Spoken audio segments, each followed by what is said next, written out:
여러분들 평안하셨습니까? 만나고 싶은 사람, 듣고 싶은 이야기 김성윤입니다. 김장한 목사입니다. 건강하세요. 찬양 사역자 조지 베버리 쉘 기억하시죠? 1931년에 미국의 보험회사에서 일했던 조지 베버리 쉘은 라디오 공개방송에서 들려준 그 바리톤 음성, 정말 전 미국 국민에게 큰 감동을 줬습니다.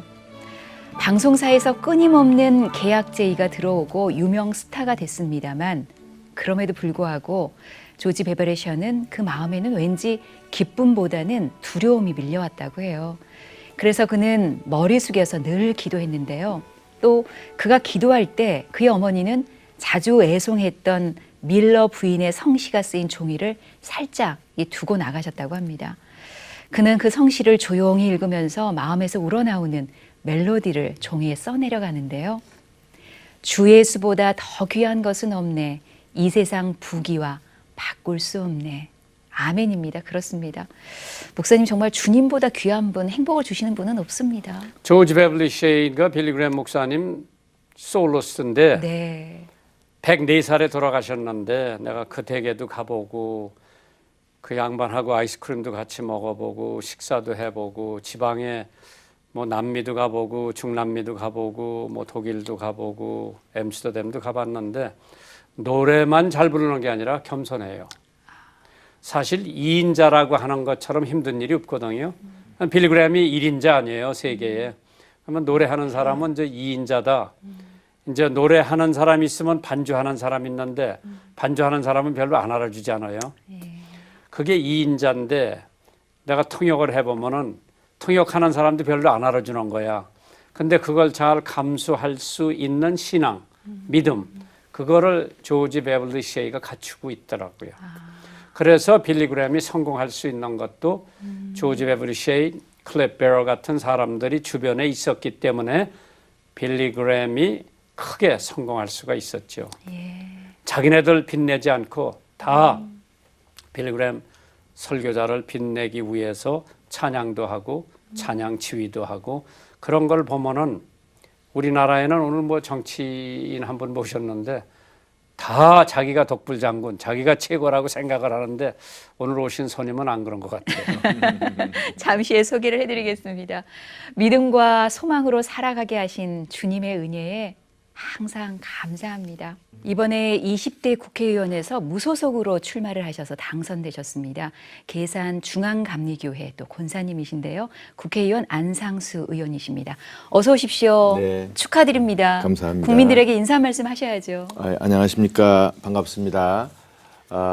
그동안의 선거 과정 중에서 전국적으로 총선거였습니다만 여러 국민들께서 많은 고심 끝에 선택을 하셨습니다. 앞으로 정치권에서 국민들의 소명을 잘 받들어서 모실 것을 잘 하셔야 된다고 보고 저는 또 저 자신 무소속으로 당선이 됐습니다만 우리 지역구와 국가의 미래를 위해서 최선을 다하겠습니다. 시장님 또 국회의원님 그동안에 대통령 후보도 해보셨고 예, 경선 후보로 나갔었습니다. 네. 박근혜 대통령 그러게. 경선 시에. 그러시고 이번에 20대 국회에 공천에 탈락을 네. 받으시고 예. 무소속으로 나와서 어느 국회의원이 그래요. 나는 천국 지옥을 왔다 갔다 했다고 그동안에. 네. 힘들으셨죠?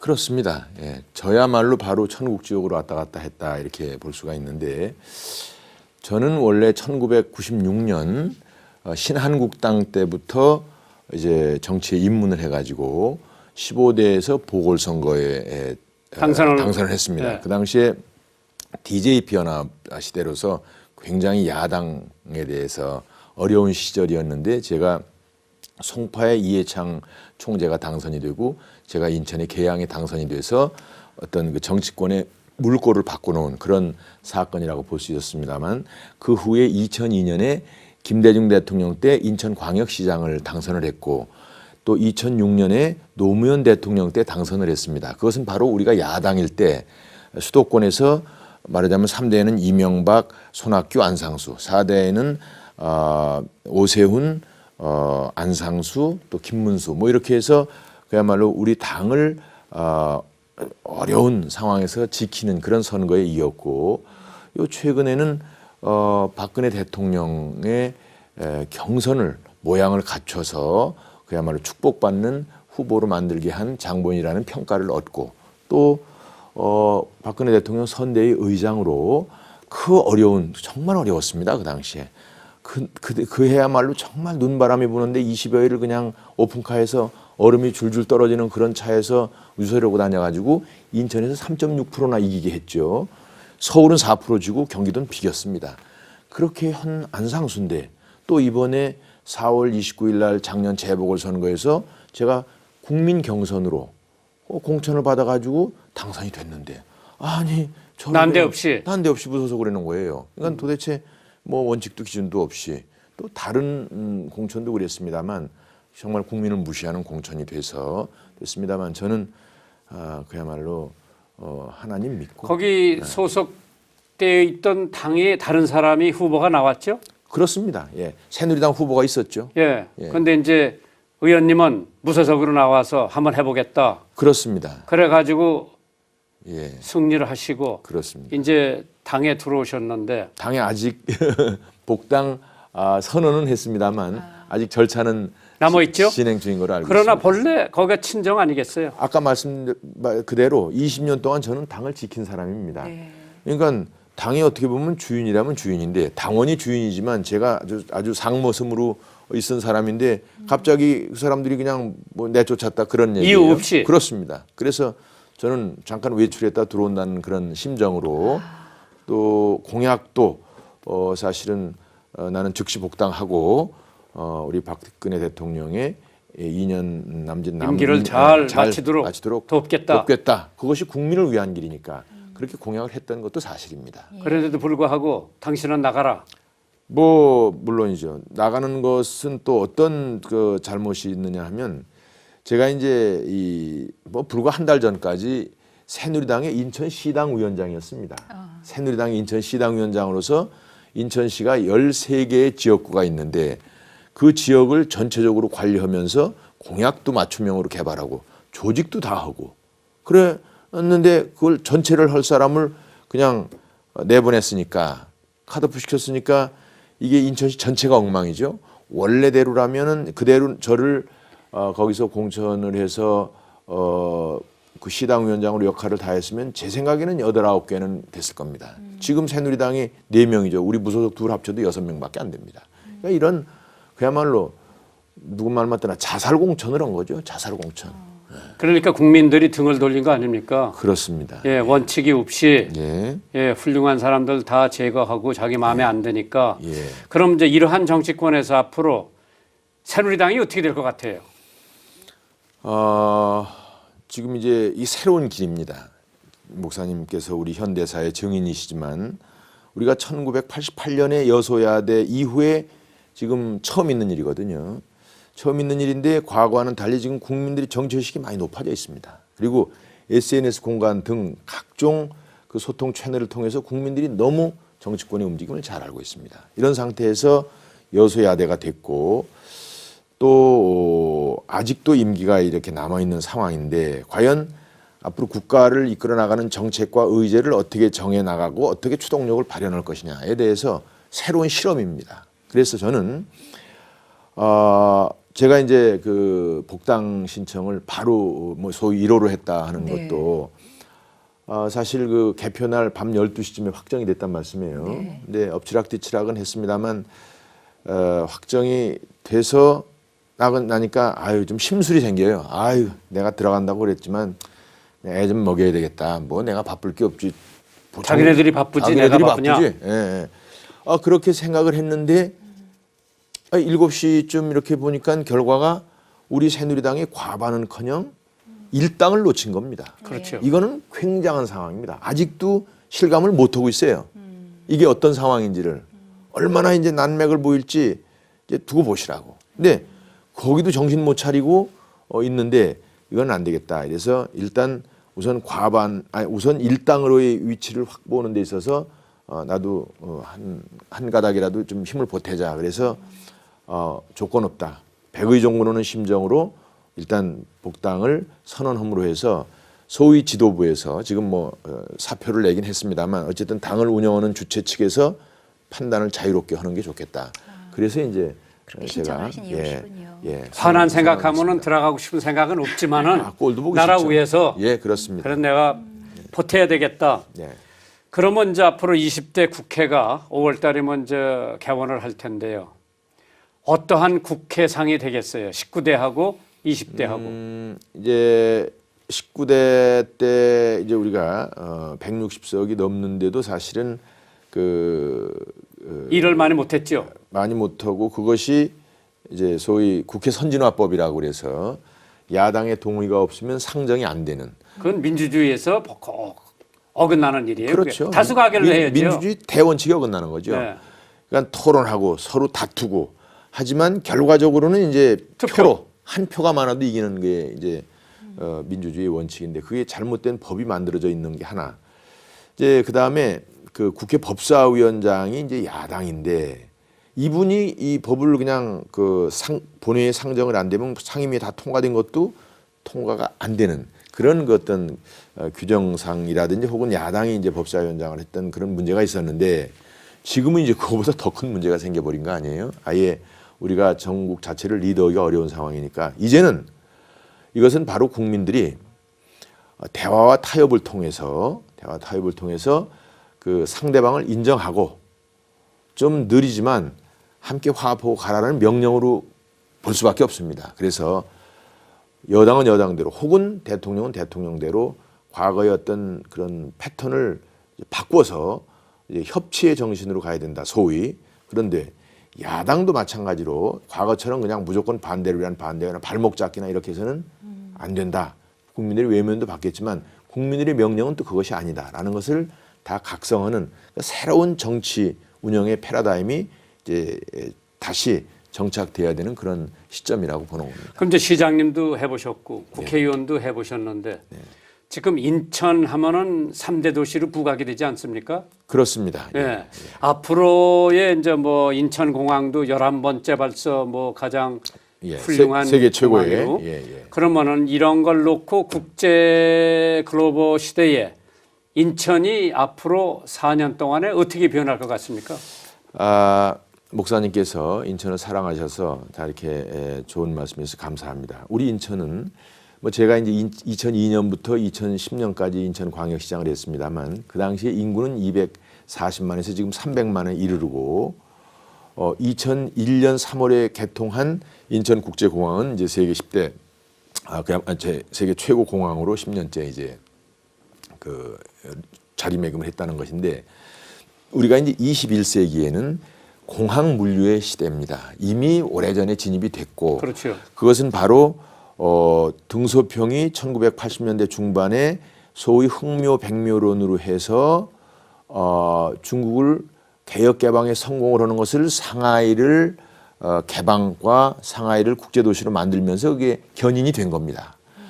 저는 그래서 그 당시 인천시장 2002년에 하면서 동북아 경제 중심이라는 그런 화두로 공항 주변을 개발하기 위해서 그 소위 경제 자유구역 법이라는 것을 2002년 11월 달에 그 당시에 이회창 총재와 김대중 대통령 시절에 저희들이 그걸 통과를 같이 했던 겁니다. 인천 공항 주변을 개발하는 법으로. 그래 놓고 이제 송도, 영종도, 청라지구를 2003년 8월 달에 경제자유구로 지정을 받고 이제 지금까지 쭉 이르렀는데 안타깝게도 제가 10년에 그만둠으로 해서 좀 만족스러운 상황은 아닙니다만 지금 현재 그래도 송도에 가면 어느 정도의 국제도시의 모습이 보여지고 청라지구도 이제 상당한 기반이 조성이 됐다.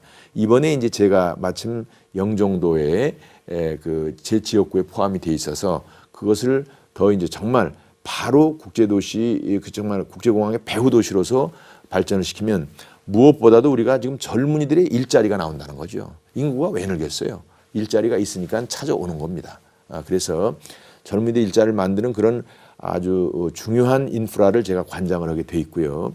뭐 추가로 원래 이제 작년 4월 29일 날 공약을 했던 대로 지금 이제 한강물은 강화로 끌어들이는 걸 성공을 했고 지금 그 영종도와 강화를 연결하는 연육교를 지금 그 건설하는 걸로 해서 그것을 지금 정부 간 협의 끝내고 외자 유치를 진행 중인데 그것도 지금 잘 진행될 것입니다. 그렇게 되면은 세계적인 이천 국제공항에 대해서 다시 한번 말씀을 드리면 우리나라 수출입이 1조 달러입니다. 그런데 목사님 그 금액으로 얼마가 되느냐면 우리나라 총 수출입의 3분의 1을 인천국제공항을 통해서 우리가 하는 겁니다. 대단한 거죠. 대단한 거죠. 그리고 이제 현재 한 5천만 명이 이용을 하는데 일단 한 800만 명 정도가 소위 트랜짓 환승객인데 이거를 더 늘려서 거기서 부가가치 창출을 많이 해야 되는 겁니다. 그렇죠. 근데 그거를 지금 지지부진하게 하고 있다는 말씀이에요. 그래서 그거를 제가 그것을 체계적으로 잘 해가지고 인천 발전은 물론이고 이제 우리 젊은이들에게 적어도 한 50만 개 일자리 정도는 창출해야 되겠다. 창출해야 되겠다. 그런데 그게 본래는 인천공항이 아니라 영종도 공항인데 인천 시민들이 열심히 해가지고 이름을 바꿔놨죠. 그렇습니다. 교계에서 예. 최성규 목사님이 주도가 돼가지고 왜 인천에 있는데 인천공항이지 영종도 섬 얘기를 하느냐. 그거보다 더한 건 세종공항이라고 하려고 그랬었죠. 세종공항이라고 하려고 그런 거는 안 된다 그래서 인천 시민지 일어났고 교계 특히 이제 우리 최성규 목사님이 인천으로 하자. 그렇죠. 그래서 인천이 세계적인 이름으로 이제 부상을 한 거죠. 그렇죠. 예. 인천공항이다. 네. 그러면 이제 그 공항이 이제 저희가 봤을 때 처음에 반대하는 세력이 있었죠. 예, 인천공항 짓는 거예요. 고속도로 질 때도 야당에서 반대를 많이 했거든요. 그렇습니다. 예. 근데 지금 그분들이 뭐 말 한마디 안 하고 그냥 달리고 있더라고. 말 한마디가 아니라 전혀 잘못된 것이죠. 이제 인천국제공항을 공항 자체가 불필요하다. 또 위치가 잘못됐다. 또 공항이 되고 났을 때 이게 뭐 짐 나르기도 전에 무너진다. 이런 얘기였었죠. 재밌는 것은 우리 김수환 의장님이 옛날 그 야당일 때 우리 박정희 대통령 때 그 경인고속도로를 처음 건설하지 않았어요? 1968년인가. 그랬더니 자기가 속기록을 보면 지금도 창피하다는 거야. 왜? 아니 이거는 말이야 대통령이 뭐 연애나 하러 다니는 거 이러고 말이야. 저기 농부들은 그냥 괜히 여기저기 그냥 돌아다녀야 되니 이게 무슨 뭐 국민을 위한 거냐 이렇게 얘기를 한 게 속기록이 있다는 거예요. 그렇죠. 그러니까 예. 지금 봐도 얼굴이 화끈거린다는 거죠. 그러니까 사실 미래를 예측해서 이렇게 그 시대에는 좀 저항이 있더라도 앞으로 밀고 나가는 리더십이 필요하죠. 예, 필요하지. 과거엔 그게 필요했고 앞으로는 물론 그러한 리더십. 그러니까 정치가 그야말로 민심이라는 바다 위에 떠 있는 배입니다. 또 그럼에도 불구하고 어느 측면에서는 정치가 계도하고 향도하고 이끌어 나가는 그러한 기능도 있어야 되는데 이게 어떤 때는 바뀌어져 있어요. 어떤 때는 그냥 정서에 함몰돼 가지고 그냥 일반 수준보다도 못하게 잘 숨어서 그냥 따라다니다가 편하고 그리고 어떤 때는 괜히 쓸데없는 소리로 해서 국민들 화나게나 하고. 근데 우리 의원님 말이에요. 안상수 하면은 동명이인이 많은 것 같은데 예. 지금 창원시장님이 이름이 비슷하죠? 똑같죠 이름 똑같죠? 자체는. 예. 그러면 피해를 봅니까? 좀 덕을 봅니까? 이제 비슷비슷한데 이제 어떤 땐 피해를 보고 어떤 땐 덕도 보고 이제 이러죠. 근데 그 양반이 이제 대표를 2번 했죠. 두 번은 건 아니고요. 네. 한 번을 했는데 어쨌든 그 안상수 대표가 이미지가 저는 좋은 편이라고 생각합니다. 그래서 뭐 같이 이렇게 시너지 효과가 난다 이렇게 생각을 하고 있습니다. 네. 아니 제가 한번 만나 뵀는데 네. 이제 그분도 뭐 동명이인이니까 굉장히 관심을 가지고 계시더라고요. 그런데 이제 정치 얘기가 나왔는데 뭐 하여간에 좀 당이 좀 잘해줬으면 좋겠다. 그러니까 자기 지방시장으로서 당이 힘이 있어야 또 지방 그 당의 시장이 일을 좀 잘할 수가 있다고 그러더라고요. 예, 그렇습니다. 예. 그러면 시장님 또 국회의원 하셨는데 가정 얘기 좀 해봐야 되겠는데 자녀가 몇 분이에요? 저는 자녀가 이제 없습니다. 그렇죠. 그러니까 깜짝 놀랄 거예요, 우리 청취자들이. 네. 사모님 얘기 좀 해보셔야죠. 저는 이제 2010년 11월 달에 이제 하늘로 갔는데 저하고 이제 결혼을 1983년에 해가지고 한 뭐 2년이 채 안 됐는데 사실 일단 뇌출혈이 와가지고 학교 강의를 나가는 교수였었는데 그래서 수술이 잘 돼서 회복이 잘 되고 한 뭐 20년 가까이 또 교직을 맡았었는데 다시 또 쓰러졌어요. 20년이 한 15년쯤 됐나. 그런데 다시 쓰러져 가지고 한 10여 년을 그냥 와병 중에 그러시죠. 누워서 생활을 하다가 참 그것도 의식이 굉장히 박약한 상태인데요. 물론 수발도 다 우리 간병인 오고 이렇게 했었는데. 근데 그 기간에 시장님도 하시고 그렇습니다. 국회의원도 하시고 그렇습니다. 어려움을 어떻게 극복하셨어요? 기도? 그렇습니다. 뭐 기도하고 뭐 하나님한테 매달리는 건데 또 현실적으로는 부인이 있어서 도움이 되는 경우도 있고 또 마이너스가 되는 경우도 있어요. 그래서 그냥 오히려 그냥 부인이 없으니까 여러분이 다 내 부인이고 여러분이 다 내 가족이다 이러고 다니면 그게 더 표가 될 수가 있죠. 괜히 마누라가 뭐 괜히 잘났다고 다니면서 표 얻는다고 해봐야 아유 저 마누라 때문에도 표 안 찍어줘야 되겠다 이런 것도 있어서 허기 나름입니다. 사실 외로울 때는 많이 있죠. 이럴 때는 많이 있는데 그래도 저는 하여간 벌써 제 처가 쓰러진 게 제가 1999년이니까요. 두 번째 쓰러졌던 게 거의 정치적인 생활을 할 때는 와이프의 실질적 현실적 도움을 받은 것은 별로 없고 없지. 환자니까. 예, 환자니까. 그런데 하여간 제가 이제 2010년 6월에 이제 선거에 낙선이 됐는데 그냥 시름시름 더 심하게 앓더니 그해 11월 달에 이제 하늘로 갔단 말이에요. 그래서 굉장히 그 의식은 없었어도 제가 낙선된 게 상당히 그 고통스럽고 견디기 어려웠던 게 아닌가. 그럼 이제 이러한 고통 역경 속에서도 사람들이 우리 안 의원님을 뵐 적에는 뭐 정상적으로 사모님도 계시고 뭐 참 다복한 가정도 있으리라 생각을 하고 있을 텐데 그런 거 하나도 내색하시지 않고 시장도 2번이나 하시고 국회의원도 지금 3번째 하시는데 그거에 대한 동력, 그거에 대한 힘, 지금 그러한 그 역경을 거치고 있는 우리 청취자들이 있을 텐데 나도 그럼 안상수 의원님처럼 힘을 내야 되겠다. 어떻게 해야 돼요? 그렇습니다. 저도 이제 어떤 때는 문득 나한테 왜 이런 시련을 주고 또 열심히 하면 또 어떤 다시 기회를 주나 하나님이 나를 왜 이렇게 그야말로 연단을 시키나 이런 생각을 합니다. 예. 지금도 합니다. 아유 지난번에 무소속으로 그냥 했을 때는 이게 지금 왜 나한테 이런 시련을 주시나. 저는 선거가 쉬운 적이 없었어요. 물론 어느 선거나 다 어렵습니다만 이번에는 정말 쉽게 될 수 있는 거 이제 우리가 선거 구도라는 걸 알잖아요. 근데 더 이렇게 만들어 놨다면 하나님이 나를 왜 이렇게 하시나. 그래서 그만둘 생각은 없으셨어요?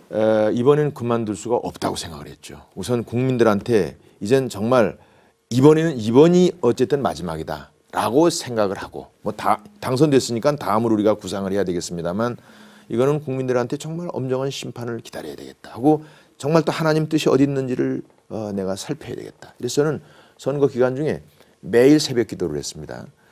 새벽 뭐 4시에 일어나야 새벽 기도 5시에 가잖아요. 네. 7시면은 우리 그 캠프에서 목사님들이 연합문분이 매번 바뀌는 목사님들이 오셔서 예배를 봐주셨어요. 그러니까 당이 없는 대신에 어떤 당이 없는 대신에 그런 그야말로 이제 어떤 분 말씀 하나님 당이다 이렇게 할 만큼 해서 이제 이번 선거 치렀습니다만 이제 목사님 말씀 중에 저는 그 어려서 그야말로 뭐 연하문살 먹었을 때 부모 곁을 떠나서 이제 충남 태안에서 출생을 했는데 우리 인천 바로 송림동 동구의 송림동이라는 데를 와서 거기서 이제 초등학교 그야말로 뭐 하기도 못 사는 동네죠. 한 뭐 5천 명, 6천 명이 정원인 그런 학교에 다니면서 또 거기 시골에서 왔는데 제가 1등을 하는 거예요. 그리고 이제 소위 인천에서 명문이라는 인천중학교를 다니고 이랬습니다만 갈 때마다 늘 떨어져요. 뭐 여러 가지 여건이 불비해서 뭐 시험 시간을 늦는다든지 뭘 어떻게 빠뜨렸다든지 해서 꼭 시험도 못 보고 잘못 보고 이래서 떨어졌는데 하여간 어쨌든 경기고등학교도 다니고 또 뭐 이렇게 쭉 해서 뭐 그때 떨어진 경험이 이제 국회의원 떨어진 경험이라든지 뭐 여러 가지 저 경선에서 떨어진 그렇습니다. 거 예. 그럼 이겨낼 수 있겠죠? 그렇습니다. 바로 저는 한 번도 제대로 된 적이 없어요. 그래서 뭐 실패가 두렵지는 않아요. 다음이 또 있으니까. 그래서 그런 것들이 이제 어디에서 오느냐 하는 거에 대해서 이제 2가지라고 볼 수 있는데, 저 이제 어머니의 교육이 이제 물론 중요하고요. 어머니의 교육이 늘 하여간 정직하고 올바르게 살고 남한테 나쁜 짓 안 하면은 다 이렇게 복 받는 거다. 좋은 일이 있을 거다. 좋은 일이 있다. 그런 취지죠. 그 이제 그러면서 이제 차차로 이제 우리가 이제 제가 이제 기독교 아주 우연찮은 기회에 저는 또 다시 또 기독교를 이제 믿게 됐는데 사실은 그 남대문 교회라고 그 전에 배명준 목사라고 잘 계셨습니다. 알죠. 우리 집에도 예. 오셨었어요. 아 그렇습니까? 예, 예. 이제 그 교회를 다니는 분이 말하자면 그 집에 제가 입주 과외 가정교사를 하게 됐었어요. 그러니까 입주. 남대문 교회 다니시는 분 그렇지. 집에 권사님 집에 제가 가정교사를 하는 거예요. 애들을 가르치는데 이분이 월급 줄 때마다 이제 하나님 믿어야지 이게 잘 되는 거다.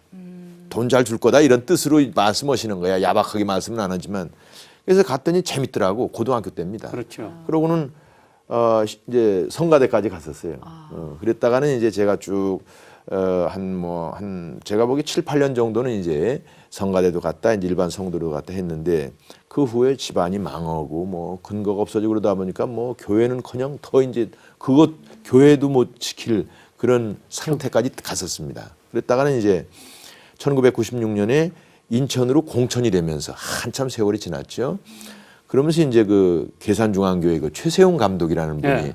이제 섬기는 교회를 제가 이제 뭐 섬기게 된 거죠. 그 감독님이 제 국민학교 선배세요. 그런데다가 그분도 이제 과거에 이제 시민단체 운동도 하시고 그래가지고 정치에 대해서 올바른 양심을 가지고 딱 이렇게 뒷받침을 그런 자세가 돼 있는 분이에요. 그래서 그분의 기도 속에서 지금까지 이제 많이 이제 정말 그 실패와 성공을 거듭했는데 사실 뭐 저는 이제 그래서 뭐 교회를 이제 지역구가 바뀌면 좀 옮겨라 이런 주문도 합니다. 뭐 그중에 중심되는 교회가 있잖아요. 지역마다. 그런데 그렇죠. 저는 그거는 하나님의 뜻이 아닐 거다. 일단 한 교회에서 있으면서 제가 뭐 인천시장 할 때 3천여 교회에서 한 300여 교회를 다니면서 예배를 보고 그랬어요. 그래서 사실은 장로가 안 된 겁니다. 한 교회에서 주일을 못 지켜요. 주일마다 다른 데로 이제 초청도 받고 또 지역구 관리도 해야 되니까 왔다 갔다 하다 보니까 주일을 제가 매일 지키지만 우리 최세용 감독이 굉장히 엄격한 분이신 것 같아. 다른 데서는 뭐 명예장로도 주고 그런다는데 저는 권사된 지가 벌써 10년이 훨씬 더 13, 14년 됐어요. 뭐 감리교 권사님은 뭐 다른 교회 장로님이나 비슷할 거예요. 뭐 그렇다고도 하더라고. 예. 그런데 내가 한번 여쭤볼게. 네네. 안상수 의원님 뭐 시장도 하시고 대통령 후보도 나오셨었는데 지금 어느 분이 와서 나더러 기독교 자유당을 좀 도와달라. 전 반대를 했습니다. 저는. 네. 그 이유는 뭐 우리 교회 나오는 사람 중에 장로 국회의원도 있고 예. 집사 국회의원도 있고 네. 또 뭐 이름도 유명한 사람들인데 그 사람들 소속돼 있는 당이 있는데 기독교 자유당을 만들어서 그걸 내가 지원을 한다 하면은 이게 상대가 있기 때문에 내가 뭐라 그런 거 하니 장로, 집사, 국회의원들이 다 기독교당에 입당한다면 내가 앞장서서 나가겠다. 그렇지 않은 이상에는 나는 지금 기독교 자유당이 너무 시기상조라고 본다. 차라리 우리 교회에서 나간 장로, 국회의원이나 집사, 국회의원을 내가 잘 지원하고 도와서 어떠한 기독교에 대한 좋지 못한 법이 통과되려고 그럴 적에 그걸 막아달라고 그러는 게 훨씬 낫지. 기독교 자유당의 비례대표 1명, 2명 됐다고 그 사람들이 과연 국회에 나가서 힘을 쓸 수가 있겠는가. 안상수 의원님 어떻게 생각하세요? 저는 아주 목사님 말씀에 120% 동감입니다. 그렇죠? 정치와 종교가 분리가 돼야 그렇죠. 되고요. 우리 정치가 사실 종교가 리더를 해야지 뭐. 예. 그러니까 분리가 돼야 되고 어느 종교만 특정해서 이렇게 지지하는 당을 만드는 거는 그거는 그럼 불교도 만들려고 그렇습니다. 그러고. 예. 그건 또 국민들이 원치도 않을 거고 또 지지도 계속 받지 못할 겁니다. 바로 종교에서 바라는 어떤 그 정책이 있다면 말씀대로 그것은 우리가 지금 아마 기독교 신앙을 가진 그 우리 국회의원이 한 25에서 30% 될 겁니다. 그렇죠. 뭐 이제 어쨌든 그러면 그분들을 납득을 시켜서 그분들이 어떤 마인드를 바꾸고 그래서 그걸 정책화해야 되는 게 맞는 것이지 한 사람 정도 이렇게 가지고 정말 되지도 않고 네. 또 그렇게 돼서 이렇게 정말 그 국론이 너무나 난상으로 바뀌게 되는 이게 뭐 여기저기 그냥 잡탕으로 당이 이렇게 되게 되는 건 좋지 않고 정말 3당 정도가 정립되는 건 뭐 3, 4당 정도가 나름대로 바람직할 수 있지만 이러저렇게 그 분산시켜 놓는 것은 큰 정치 발전에도 도움이 안 된다 이렇게 말씀드릴 수 있고요.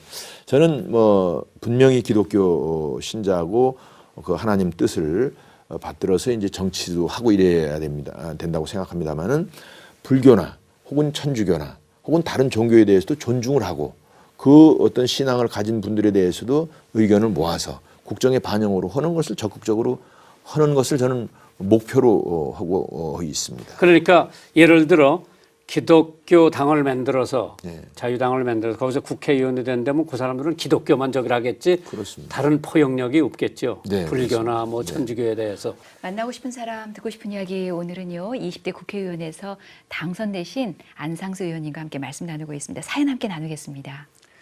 샬롬, 김정한 목사님 안녕하세요. 목사님, 저는 제가 초등학교 때 엄마께서 돌아가셔서 온 가족이 함께 신앙생활을 하는 친구들을 보면 늘 부러워했던 소녀입니다.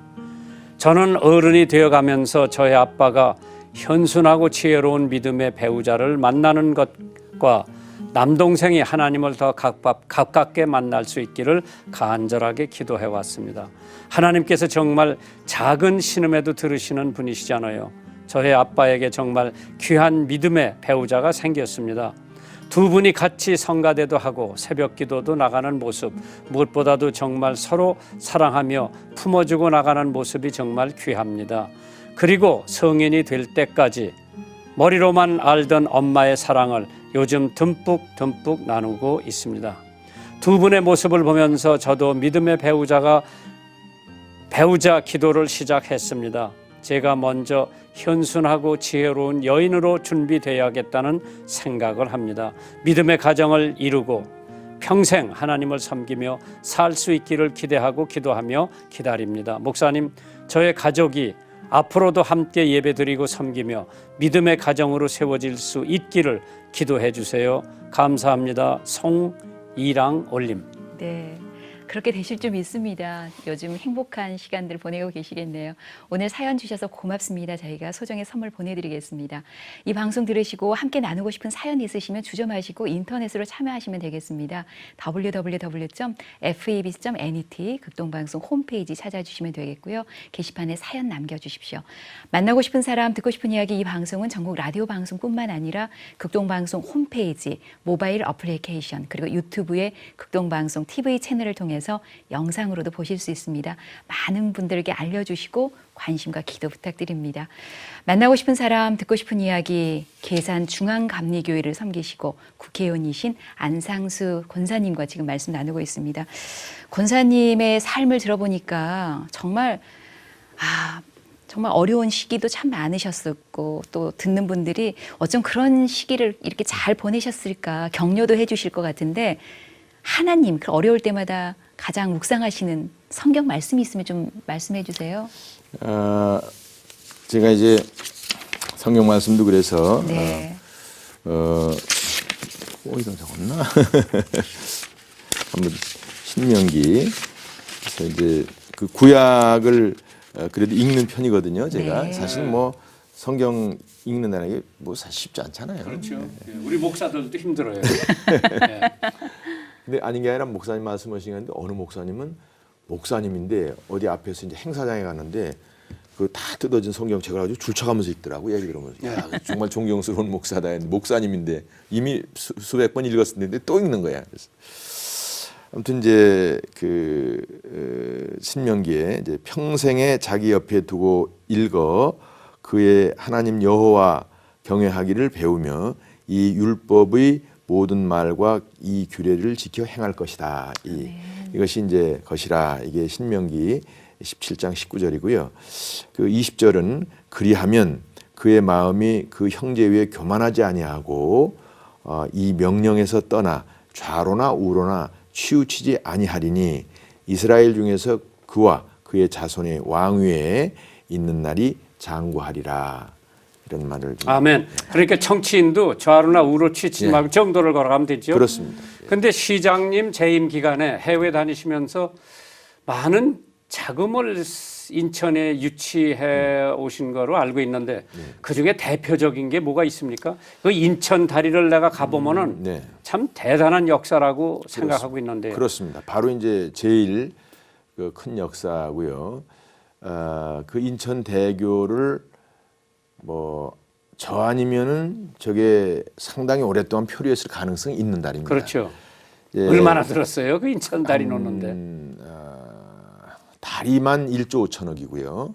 주변 인프라까지 하면 한 2조가 들어가는 건데, 그거는 이제 그러나 국비는 그 다리 구간은 전혀 들어가지 않은 겁니다. 민자로만 민자로만 거죠. 민자로만 네. 했습니다. 그래서 그건 이제 소위 MRG 방식이라고 그래서 이제 그 요금을 한 30년 정도에 걸쳐서 받아가지고 원리금을 상환하는 그런 비즈니스 모델을 가지고 한 것인데, 아무튼 그 이제 성사가 됐는데, 그걸로 해서 사실 그 인천국제공항이 굉장히 그 우리 국민들로서의 접근성이 좋아졌고 외국 관광객으로서도 좋아졌죠. 근데 그것도 그렇게 그 당시 무리하지 않았으면 지금쯤은 아마 영종대교나 이런 부분이 잼 현상이 일어나서 굉장히 어려운 일이었을 그렇죠. 것입니다만, 그것을 제가 했다는 것에 대해서 대단히 저는 보람으로 생각하고요. 인천 송도 국제도시는 거의 민자입니다. 잘못 아시는 분들은 그걸 뭐 인천시에서 많은 돈을 투자한 걸로 알고 있는데, 거기 줄잡아 한 30조 정도는 투입이 됐을 겁니다. 민자라는 건 뭐냐 하면 우리가 이제 그 기반 조성을 해가지고 바다를 메꾼 겁니다. 그게 바다를 그렇죠. 메꿔서 그것을 택지화하고 용지를 지정을 해서 어느 정도 택지화하면 가격이 차이가 있을 거 아니에요. 그 가격 차이를 가지고 이제 스프레드가 남는 것을 이제 인프라에 투자를 하는 겁니다. 거의 지하철 정도나 아주 큰 도로 말고는 다 그 개발 이익으로 투자가 된 그런 것이죠. 그 외에 들어온 게 잘 아시다시피 GCF라고 해서 그린 클라이밋 펀드. 그러니까 유엔이 지금 가지고 있는 최대 세 번째 가는 기구입니다. 유엔 본부가 있고 유엔 경제사회이사회가 있고 유엔 환경 이제 기금이 있는 거죠. 이것이 지금 우리 송도에 와 있습니다. 이것은 대단히 큰 의미가 있는 겁니다. 앞으로 지금 그 환경에 대한 관심이 계속 많은 거고, 이거는 이제 우리 반기문 사무총장이 2009년 9월에 우리 인천에 그 국제 포럼이 있었습니다. 그 당시에 그 반기문 총장이 인천과 유엔이 환경 포럼이라는 것을 만들어서 그 당시 키노 스피치를 하러 오셨어요. 오셔가지고는 송도를 보더니 깜짝 놀라는 거예요. 아니, 내 고향에 내가 공항을 수시로 왔다 갔다 하는데 바로 발밑에 이런 도시가 형성되고 있었다니. 그러면서 이걸 이제 환경 친화적으로 건설을 했거든요. 그랬더니 우리가 좀 유엔에서 GCF를 발족하게 돼 있다. 이거를 여기다 유치하자. 이래서 그걸 그럼 MB 대통령한테 말씀하세요. 그래가지고 우리 이제 대통령한테 뵈서 MB 대통령이 이명박 대통령이 적극적으로 추진해가지고 독일을 따돌리고 유치한 겁니다. 그러면 이것은 각 나라마다 그 기금을 따려고 이제 많은 이제 사무실들을 오픈할 거 아니에요. 그러면 젊은이들이 굉장히 고급의 일자리, 준 외교관 대접 받는 일자리도 많이 생기게 됩니다. 그리고 우리 목사님 잘 하시니까 골프 잘 치시잖아요. 연세 많으신데도 그 프레지던트 컵을 제가 유치한 겁니다. 그러게요. 예, 잭 니클러스 그 이제 2007년에 제가 허가를 내주면서, 근데 그때 골프장도 막 그냥 반대하는 시민단체가 많지. 있었죠. 예. 웬 이 귀중한 갯벌을 해가지고 매립해서 놀이터를 만드느냐, 돈 많은 사람들 이렇게 하는 거를 아니다. 결국 우리가 투자를 유치를 해야 되고, 그러면 투자자들이 와서 운동해야 되고. 운동도 해야 그럼요. 되고 여러 가지 예. 해야 되니까 해야 된다 했는데, 그 당시에 이제 우리 잭 니클러스가 나한테 약속을 하기를, 자기가 이제 그 건설 골프장을 한 200여 개를 이제 그 건설하는 것을 감려하고 그랬었어요. 그런데 이것은 근데 이름을 붙여준 데가 없습니다. 이름을 붙여준 데가 5군데입니다. 이게 잭 니클러스 코리아입니다. 세계적으로 잭 니클러스라는 이름이 들어간 데가, 우리나라에도 잭 니클러스가 감연 그 골프장이 몇 개 있습니다. 예, 있어요. 잭 니클러스라는 이름이 없어요. 근데 자기가 자기 이름을 걸고 더 프레지던트컵을 유치하겠다. 이래가지고 시작이 돼서 사실 그 14년인가요? 그랬군요. 열린 거거든요. 그래서 그런 것들이 다 어떻게 종합적으로 이렇게 그 이루어지는 것이지. 대한민국에서 예. 프레지던트 컵을 유치할 수 없어요. 근대 왕고예요. 그게. 예, 그렇습니다. 예. 그래서 참 큰일 하셨는데 앞으로 국회의원만 하실 건 아닐 것 같은데 예. 다른 큰 꿈이 있으십니까? 하나님 정해 주시는 대로 하겠습니다. 뭐 장로 답변이 멋있네요. 네, 우리 또 청취자분들이 함께 기도해 주시면 좋겠습니다. 예. 예. 끝으로 많은 시간이 흘렀습니다만 의원님 국제 금융 전문가시고 전문 경영인이셨잖아요. 지금은 정치하시지만 지금 경제가 참 많이 힘들다고 하거든요. 예. 이 활성화 방안이 뭐가 좀 있을까요?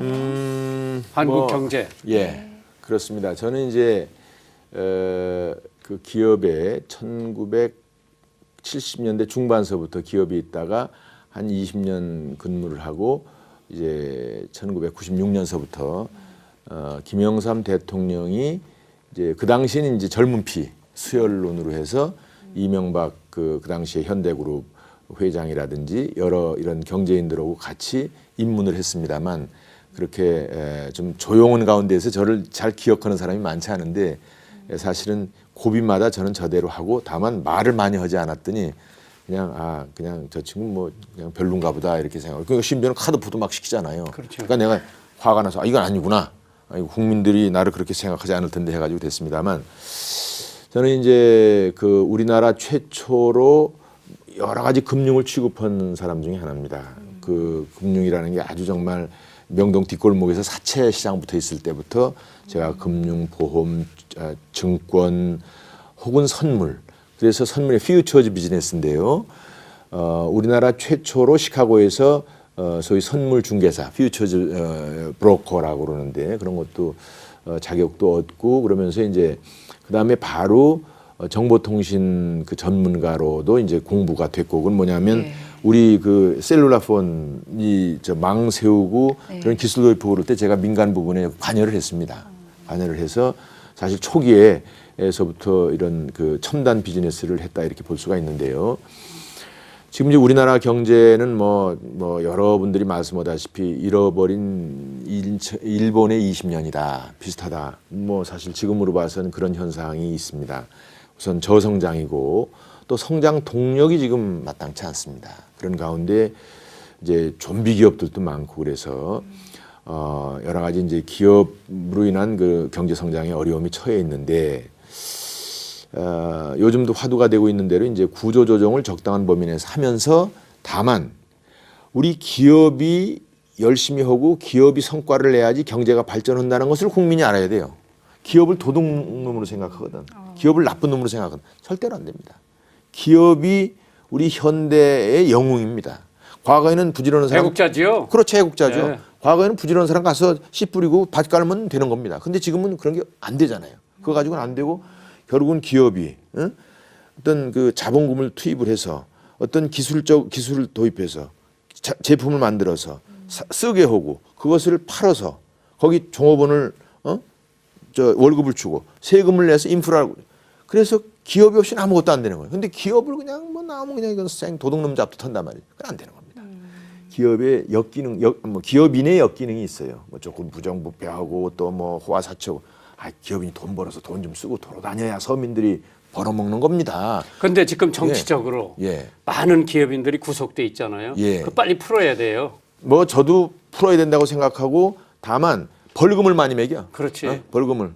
벌금을 많이 매서 국민들한테. 아마 지금 저 기업인들 중에서 100억 내고 나가라 그러면 교도소에서 얼른 나올 거예요. 저도 그런 동감을 합니다. 이게 나 지금 정치적으로 어떤 의미가 있는지 나 깊이 생각하는 우리 목사님 말씀하신 거 하는데 저는 평소에 이거는 경제범으로 그냥 세금을 많이 물려가지고 기업이 그러니까 망하지 않을 만큼 해서 국민들한테 돌려주고 본인은 또 열심히 일해가지고 기업을 살리고 이렇게 하라는 거예요. 자, 그런데 이제 문제는 그러면 이제 어디에 이제 우리 국가의 성장 동력은 이제 그렇게 대기업에서 결국은 이제 해야 되고 대기업을 이제 도와서 해야 되는 부분이 있고 대기업을 격려하는데 일반인들의 일자리는 제가 볼 때는 이제 서비스업을 활성화시켜야 됩니다. 그렇죠. 서비스업. 이제 제조업은 성력화돼 가지고 이제 모든 것을 기계가 하게 돼 있어요. 그리고 소프트웨어 산업화돼 가지고 사람 손이 필요 없어요. 사람 이렇게 직접 가서 할 일이 없어요. 서비스업이 해야 돼. 그래서 병원, 병원이라든지 교육이라든지 외국에서 관광객이 오면 그거를 뭐 호텔에서 무슨 뭐 한다든지 뭐 호텔에 그러면 무슨 침대보를 납부하는 사람이라든지 거기다가 무슨 음식품을 납품한다 이런 구조가 선순환으로 가야 됩니다. 우리나라 사람들은 노는 것을 약간 배관시하거든요. 우리 어렸을 때 일하면서 뭐 하자 이렇게 됐단 말이에요. 근데 이제는 노는 것을 산업화해야 됩니다.